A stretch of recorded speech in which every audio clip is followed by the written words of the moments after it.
Maharashtra TV news, आवाज सर्वसामान्यांचा। Breaking news. Shirpur तालुक्यातील पारशीपाडा येथे आग दुर्घटना, आमदार काशीराम दादा पावरा यांची तात्काळ पाहणी।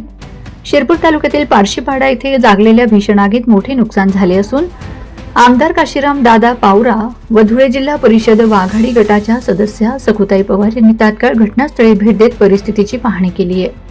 त्यांनी अग्निपीडित राजू पावरा व त्यांच्या कुटुंबियांचं सांत्वन करून प्रशासनाला त्वरित पंचनामा करण्याचे निर्देश दिलेत, तसेच शासकीय मदत मिळवून देण्यासाठी प्रयत्न करण्याचे आश्वासन दिले। या प्रसंगी स्थानिक ग्रामस्थ उपस्थित होते। तत्परतेमुळे पीडित कुटुंबाला दिलासा मिळाला आहे। वंदे महाराष्ट्र टीव्ही मीडिया प्रतिनिधी मयूर चौधरी, शिरपूर।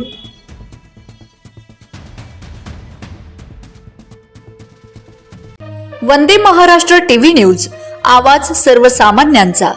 अशाच नवनवीन बातम्या पाहण्यासाठी आमच्या चॅनलला सबस्क्राइब करा, बेल आयकॉनला क्लिक करा।